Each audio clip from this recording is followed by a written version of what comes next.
Very good morning folks, how are you all? आशा है कि आप सब खुश हो. I hope that you all are fine, good and well. So this is your Snehasis Party from the team of yeah. So this is Snehasis Party from the team of SNS. So in this video I'll be discussing the geography modules and as well as what chapter you should have to follow for your prelims examination. Okay.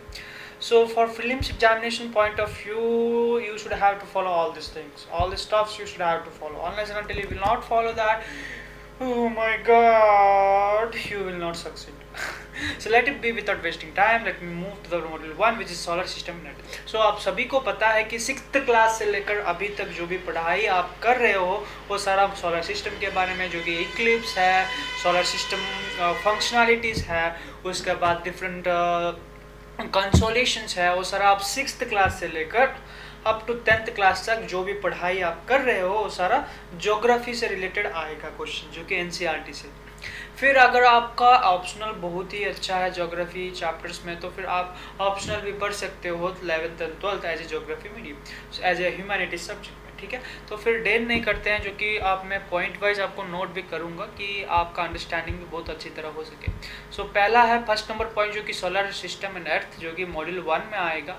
उसके बाद module 2 में जो आएगा वो है interior of the earth. So interior of the earth जो भी होता है, लिथोस्फीयर, बायोस्फीयर, एटमॉस्फेयर, हो डिफरेंट स्पेयर्स, वो सारा इंटीरियर्स ऑफ द अर्थ, जो कि सॉयल साइंस है. उसके बाद टेक्टोनिक मूवमेंट्स है, वो सारा किस में आएंगे, इंटीरियर ऑफ द अर्थ में आएंगे. ठीक है, तो फिर आप जान सकते हो कि इंटीरियर ऑफ द अर्थ कैसा होता है. Usually how the chart is been mentioned based upon the module 2 strategy. Okay, module 2 के स्ट्रेटजी के अनुसार इंटीरियर ऑफ द अर्थ आपको पता है इंटीरियर ऑफ द अर्थ किसको बोलते हैं या फिर किसे बोलते हैं.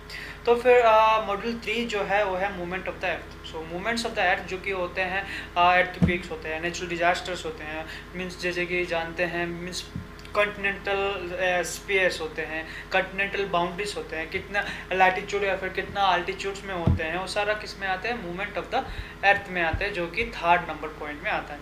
सो उसके बाद 4th नंबर पॉइंट जो देखे है वो देखें तो movement and landforms.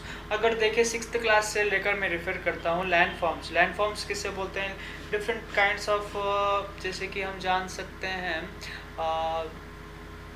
Step slopes, उसके बाद होता है कर्व्स, यूजुअली द रेंजेस, वो सारा किस में आते हैं, मूवमेंट एंड लैंडफॉर्म्स में आते हैं. रेंजेस किसे बोलते हैं, स्टेप स्लोप्स किसे बोलते हैं.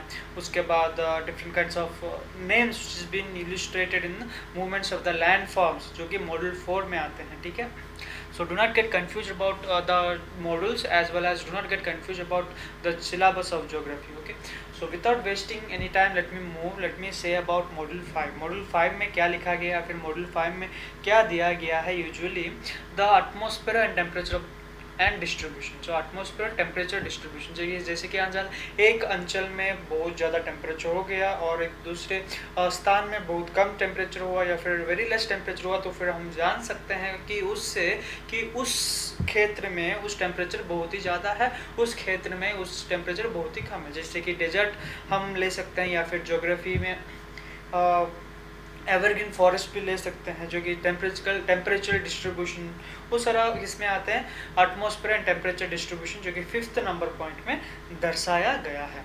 ठीक है, तो फिर देखिए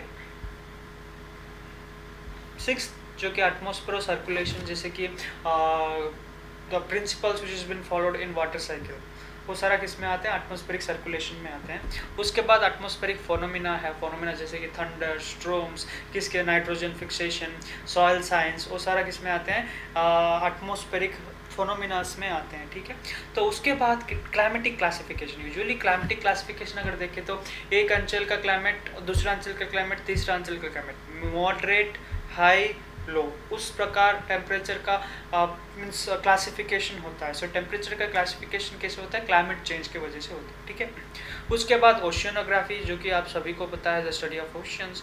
उसके बाद location, geology and structure and physiographic division.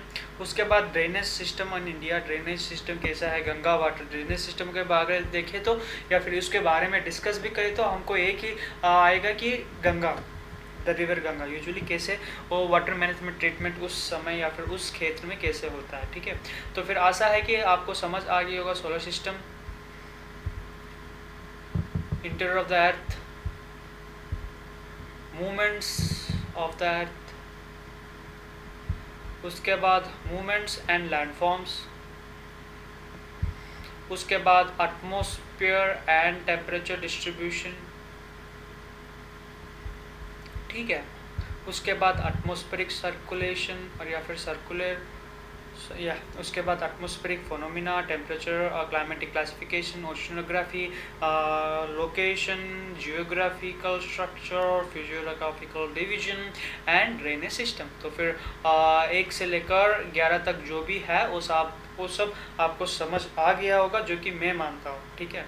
तो फिर नेक्स्ट वीडियो रहेगा पार्ट 2 इसका ही, ज्योग्राफी का सिलेबस या फिर विथ मॉड्यूल वाइज। तो फिर आपको पार्ट 2 भी आपको देखना पड़ेगा, ठीक है। अगर देखोगे तो भी आपको अंडरस्टैंडिंग होगा कि क्या आएगा, कौन सा मॉड्यूल में क्या आएगा, ठीक है। धन्यवाद।